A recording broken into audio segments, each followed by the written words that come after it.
John's days had always been predictable, relentless in their monotony. Sunrise, milking, feeding, fencing, the endless labor of a life carved from earth and sweat. No interruptions, no surprises, only the hum of routine that filled his isolated world and the quiet beyond the ridge. Until the morning, she appeared. At first, he thought it was a trick of the light. A shadow moving too fast among the trees, a flicker of motion that didn't belong. But when he squinted through the dawn haze, his stomach knotted and the realization hit. There, crouched at the edge of his property, was a woman, her hair tangled, her clothing torn. But it was her eyes that struck him, their intensity, their sharpness, alive with something he couldn't name.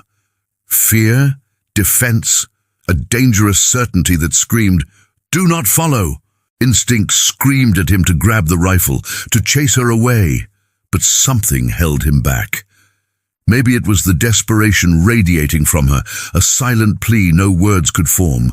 Or maybe it was the crushing weight of monotony, the quiet he had carried too long.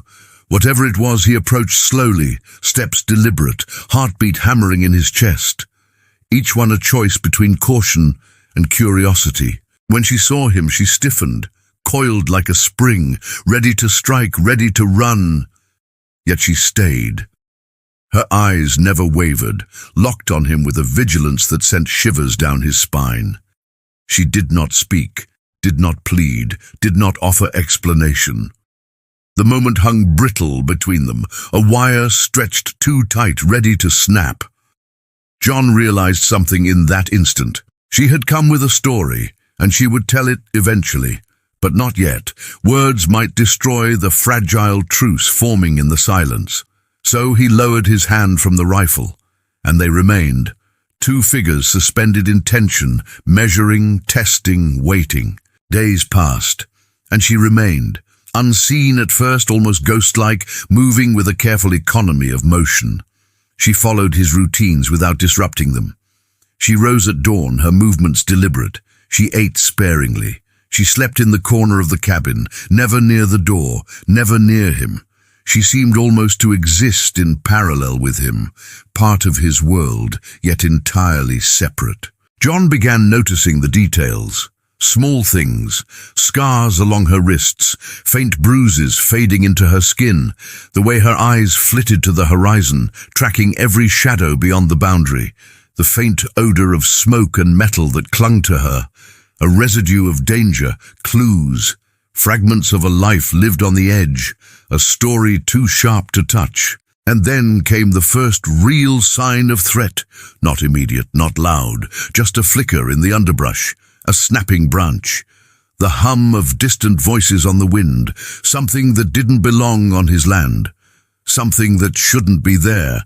And yet, when he approached the perimeter, there was nothing, only the empty brush swaying in the morning breeze. John's unease grew. The quiet that had once been a balm became a weight pressing down. Every shadow seemed to hold menace, every distant sound raised the hairs on his arms, and she remained silent, her presence both comforting and alarming. She did not seek conversation, did not ask for assurances.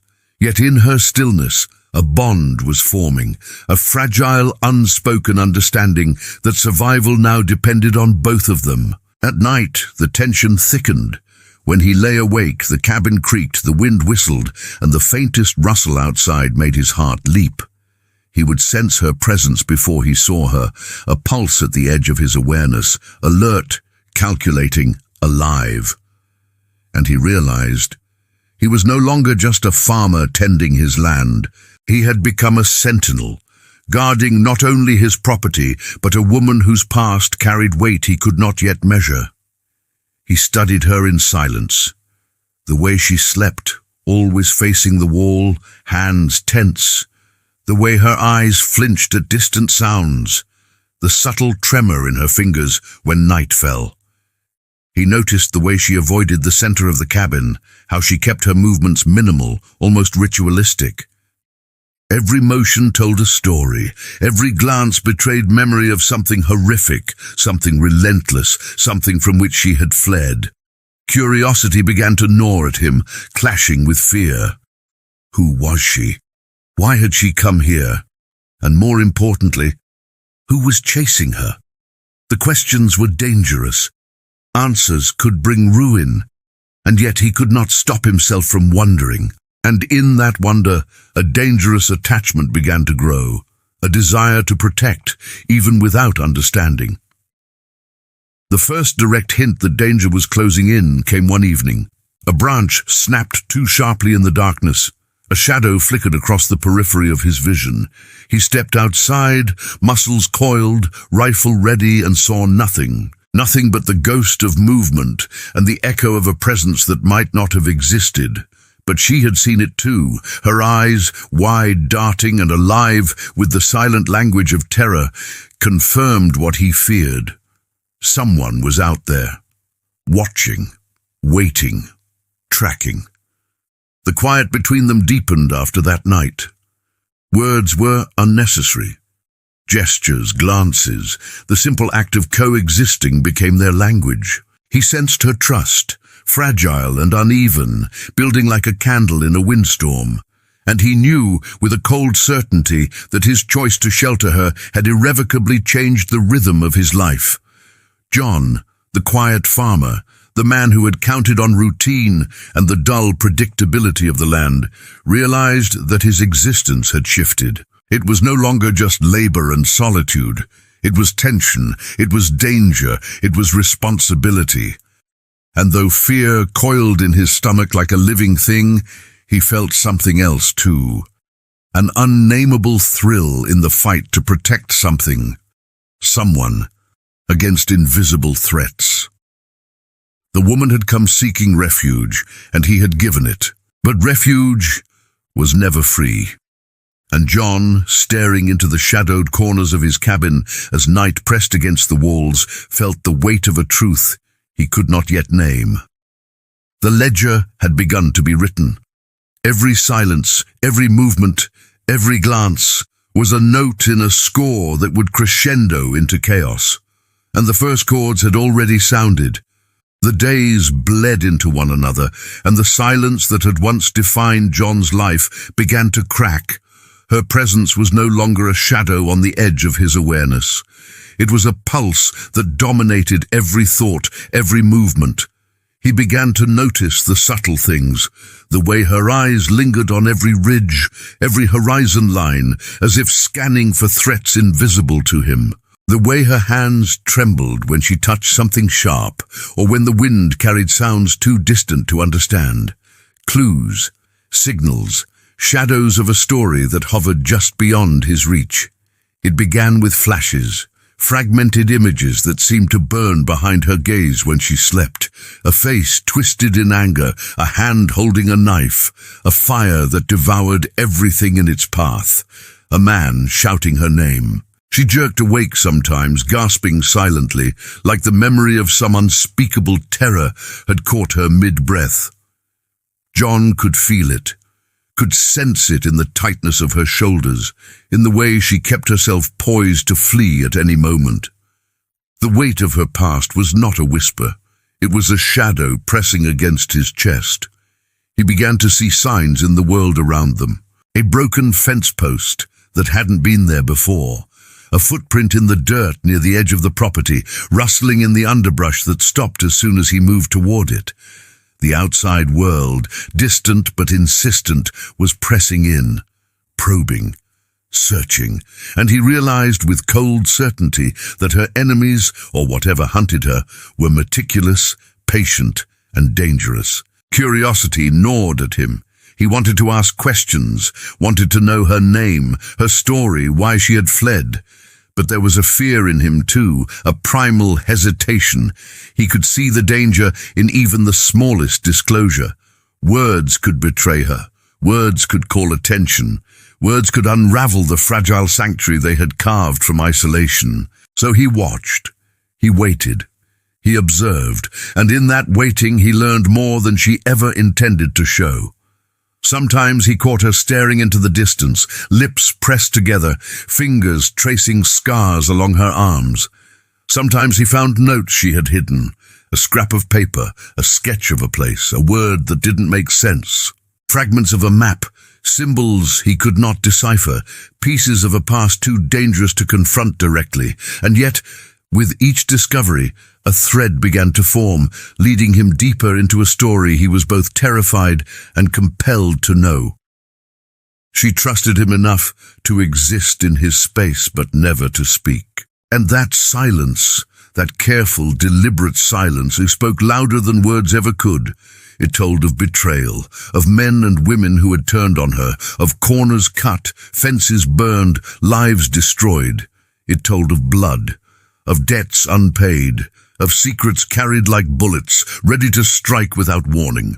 And John, who had lived a life defined by simplicity, understood that he had stepped into a storm that had no end. At night, the whispers began. Faint voices carried on the wind. Names called softly, insistently. Threats layered in tones he could almost interpret but not fully understand.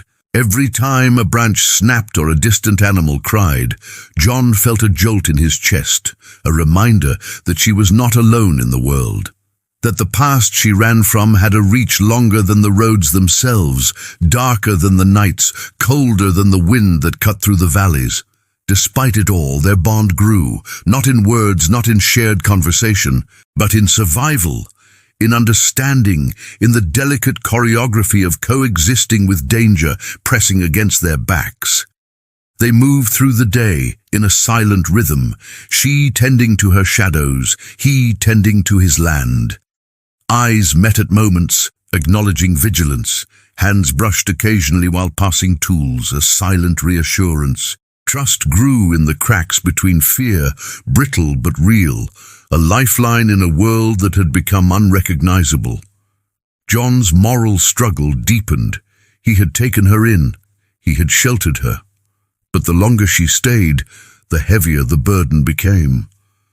What if someone found them? What if the secrets she carried ended in blood on his land? Could he bear the consequences of harboring a stranger with a past that might destroy everything? And yet, the thought of abandoning her, the idea of leaving her to face whatever shadows hunted her, was unbearable. He could not turn away. Not now, not ever.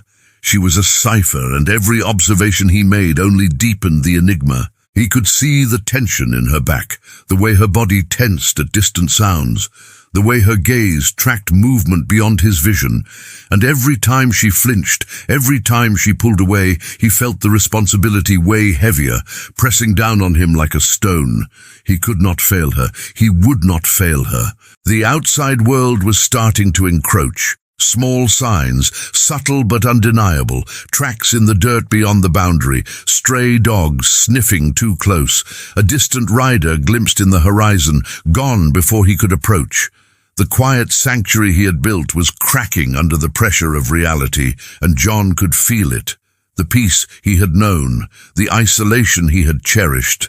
It was dissolving under the gravity of her secrets, and he understood, with grim certainty, that danger was patient, and patient predators always find their prey. And yet, she persisted, silent, guarded, watching, waiting, surviving. And John, the quiet farmer who had known only rhythm and routine, began to see himself differently, no longer merely a caretaker of land, but a protector, a shield, a man whose life had shifted in ways he could not reverse. Whispers of the past were everywhere, in her eyes, in the shadows, in the faint, distant echoes of movement, and John knew, deep down, that these whispers were only the beginning, that the storm of her history would not remain distant forever, that eventually it would arrive, and when it did, they would face it together. The first attack came without warning, a branch snapping too sharply in the darkness, footsteps crunching in the dirt beyond the boundary, shadows moving just beyond sight. John's heart slammed against his ribs as he grabbed the rifle, every nerve firing. Muscles coiled like steel springs. The quiet sanctuary they had built was shattered in an instant. And she, always alert, always poised, was at his side, silent, eyes wide, ready.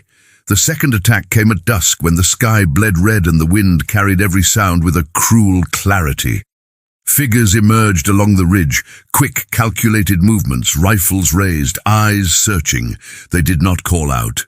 They did not hesitate. They had come for her. And for John, the world he had known, the steady rhythm of the farm, the silence that had been his only companion, exploded into chaos. John's hands were steady, but his mind raced. Every instinct screamed to defend, to protect, to survive. The woman moved with him, shadows within shadows, always poised to anticipate danger, to act, to vanish if necessary. Their movements were silent choreography, a partnership forged not in words but in necessity. And as the intruders approached, the full weight of reality hit him. The world outside had arrived, and it would not leave quietly. Shots rang out, sharp, piercing. The first bark of gunfire sent a flock of crows scattering into the blood-red sky. The attackers moved fast, methodical, calculating. John fired, then ducked, heart hammering, and saw her move through the chaos with terrifying precision, hands steady, eyes scanning, instincts razor-sharp. Every gesture told him she had survived worse than this. Every movement reminded him that the past she carried was violent, relentless, and far-reaching. They retreated into the cabin, barricaded doors, windows blocked, breath ragged, muscles tense, sweat slick on their skin. Outside, the threat pressed. Every sound from the ridge, every crack of a branch, was a reminder. They were not safe, not for a moment. And yet in that forced confinement their bond deepened. No words were needed.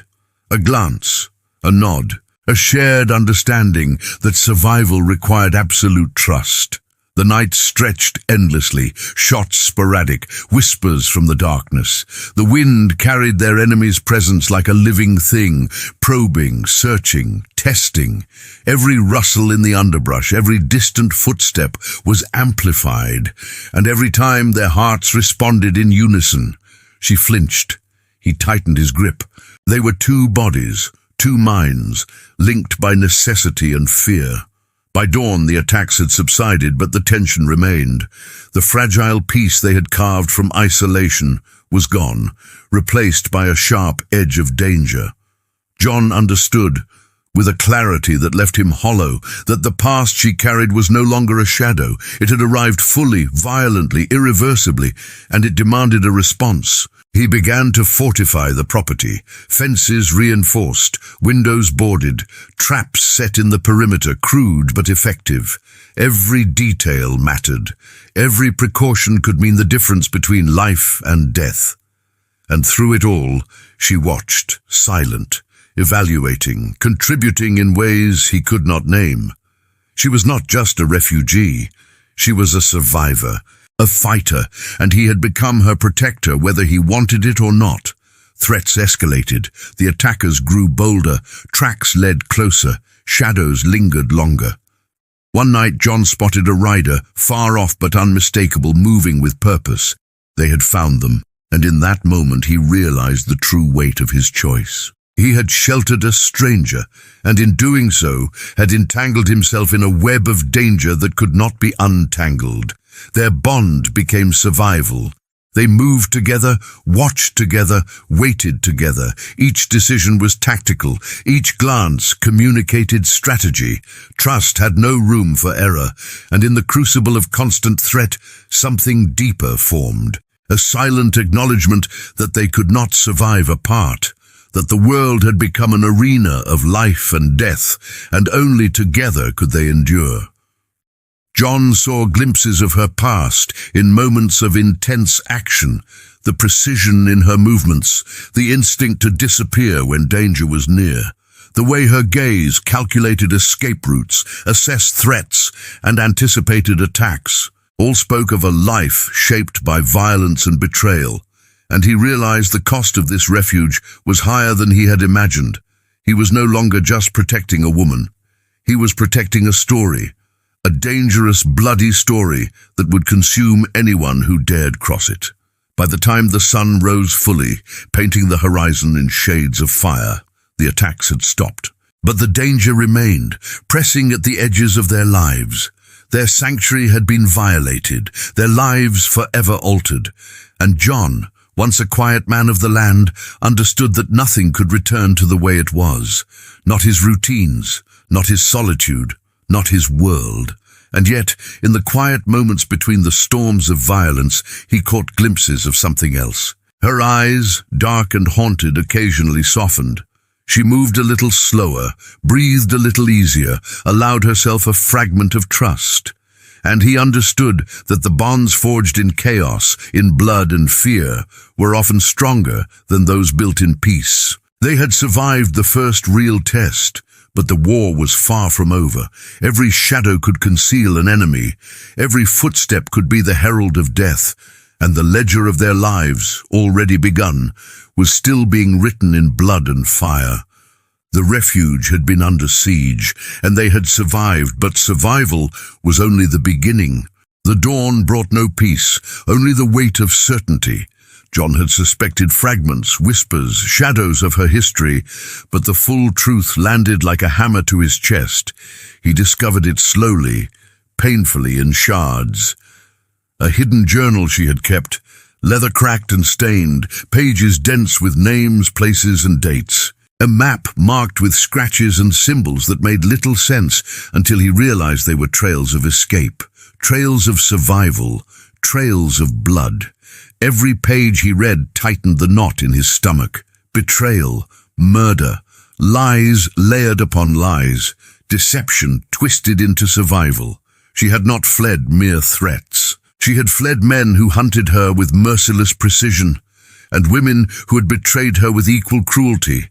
Families destroyed, towns burned, lives taken, and she, the silent survivor, had carried it all, alone, across miles of wilderness and dust.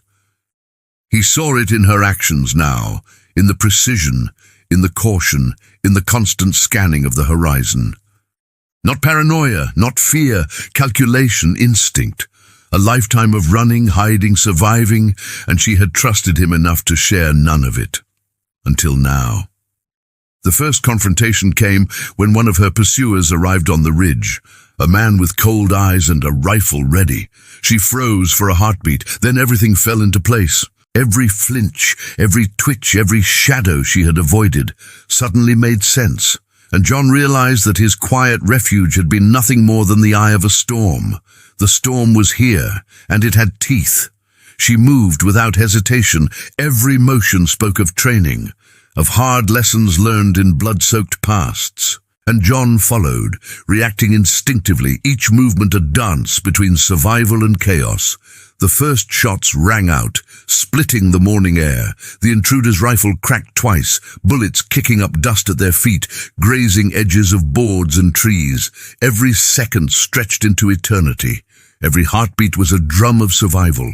When the dust settled, the man lay unconscious at the edge of the cabin, and John saw her fully, eyes blazing, chest rising, hands shaking yet controlled. The danger was not gone. Not for her, not for him, and he understood painfully the depth of the choice he had made in sheltering her. Her past was no longer whispers, no longer shadows. It was a living, breathing force, and it had reached them here, in his home. Names, places, alliances he could not even begin to comprehend. Forces that stretched across counties, across roads, across the frontier, and now touched his life. And he realized the stakes. Survival was not just about defending the land. It was about choosing sides in a war he had never asked to fight. And yet, as terrifying as it was, there was clarity in the truth. He saw why she had been silent, why she had moved cautiously, why she had trusted no one. And he saw why she had finally shown him, because the fight had arrived and they could not survive separately. Their fates were entwined. Every choice she had made had led here, to this confrontation. They made a plan, desperate, imperfect, risky, It relied on speed, stealth, and their combined instincts. Every movement, every decision had to be precise. One mistake, and the ledger of their lives would be rewritten in blood. The truth was heavy, suffocating, relentless, and yet it gave them focus, it gave them purpose, it gave them each other. John watched her move through the cabin, packing what was needed, setting traps, marking escape routes.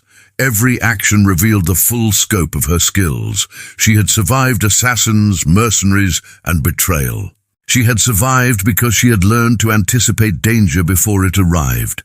And now he had no choice but to trust her fully, or die trying. The full implications crashed down on him. He had invited her into his life, into his home, into his world. And that invitation had placed him in the center of something far bigger than land, far bigger than routine, something ruthless, merciless, and unforgiving. And yet, despite the fear, despite the weight of moral uncertainty, he felt a fierce determination. He would not abandon her, not now, not ever. As night approached, the storm of her past drew closer. He could hear it in the distant movements, in the shadows pressing against the edges of the property. The full truth was out, and the game had changed. No longer whispers, no longer shadows. It was real, dangerous, immediate, and the choices they made next would define the rest of their lives. The ledger had been written in fragments before. Now it demanded a reckoning, and they were ready, or as ready as anyone could be when survival depended on instinct, trust, and the brutal truths of a life lived running from the darkness. The night fell heavy and black, pressing against the cabin like a living thing. John's pulse raced, his hands slick with sweat. The wind carried every sound, every whisper of movement, each one a potential threat. Their enemies had found them. No longer shadows in the distance, no longer whispers on the wind. They were here, and the storm of her past, violent and unrelenting, had arrived in full force. She moved beside him, silent, precise. Every motion spoke of battles fought long before he had entered her life. Every breath, every glance, every subtle shift of weight was a testament to survival honed in fire and blood. He followed instinctively, muscles coiled, senses sharpened to razor edges. Together they were a single unit, not friends, not lovers, survivors. And the night demanded their full attention. The first shots cracked through the darkness, sharp, piercing. Bullets slammed into wood, ricocheted across the floor, splintering boards. John fired in return, each shot a lifeline, each breath a countdown. The attackers were relentless, skilled, calculated. Every step they took brought chaos closer, tighter, suffocating, and yet, in the eye of that chaos, the woman moved with terrifying clarity. Every movement was precise, every action a lesson in survival. They fell back to the interior, barricading doors, securing windows. But there was no escape. The cabin itself became a battlefield, walls shaking, air thick with smoke and tension. Their enemies pressed with cold efficiency, relentless in their pursuit. And John, once a quiet farmer, realized fully the depth of what he had chosen when he sheltered her. He was not just defending a life. He was defending a story, a past steeped in violence, betrayal, and secrets that could not remain buried. Hours passed. The gunfire ebbed and surged like the tide. Adrenaline coursed through their veins. They moved together, a silent partnership bound by necessity and instinct. And when the final confrontation came, face to face with the leader of the hunters, John understood the stakes in a way words could not convey. One misstep, one hesitation, and everything they had fought to preserve would vanish in an instant. The fight was brutal, fast, relentless. They leveraged every advantage, every scrap of knowledge, every instinct honed by fear and survival. The cabin became a crucible of violence, each heartbeat a countdown, each breath a thread between life and death. And when the smoke cleared, when the last figure lay motionless, battered, the realization hit. They had survived. Together. But survival had left scars deeper than flesh, scars in the mind, the soul, and the fragile bonds of trust they had built. Dawn arrived, pale and thin, cutting through the remnants of chaos. The property was scarred, the cabin battered, the land no longer a sanctuary but a testament to the violent truth of the world beyond its boundaries. John and the woman surveyed the aftermath. Silence stretched, heavy and electric. No words were needed. The ledger of their lives had been rewritten, its pages soaked in tension, fear and survival. In the quiet moments that followed, the truth of what they had endured settled like a stone in the chest. The woman, haunted and resilient, finally allowed herself a fragment of rest. John, exhausted, aware of the fragility of every second, understood that their bond, forged in blood and terror, could not be undone. They had survived because they had relied on each other, and survival was only the beginning. Life returned in fragments. The routines of the farm, once a predictable rhythm, resumed in a fractured, cautious way. But nothing was the same. John's world had expanded beyond the narrow bounds of labor and quiet. The woman, once a shadow on the edge of his life, had become an undeniable presence, a force tempered by fire and survival. Together, they rebuilt, cautiously, deliberately aware that the past could reach across any distance. And yet, in the open-ended quiet, there was something else. Possibility. A recognition that refuge, though temporary, could be forged in trust, in survival, and in shared experience. But the ledger of their lives, the cost of secrets, the burden of pasts unresolved, that remained. It pressed at the edges of every thought, every choice, every moment. They had survived the storm, they had faced the reckoning, but the future, that was still unwritten. And in the unspoken tension of that dawn, John understood that the nature of refuge was never simple, never safe, and never free. It demanded sacrifice, courage, and vigilance. And the story, their story, would carry on, fragile and unbroken, in the spaces between whispers, shadows, and survival. The sun rose fully, painting the horizon in muted gold. Life, fragile and relentless, continued, and for John and the woman, every step forward was a reminder of the cost of secrets, the power of trust, and the unyielding demand of a world that never allowed quiet to last for long. If you felt the suspense and the unspoken bond between them, smash that like button, subscribe to ride with them through every shadow, every threat, and every secret. And comment below. Tell us where you'd hide if you were out here on this isolated frontier. Out here, every choice matters, every shadow tells a story, and you're part of it now.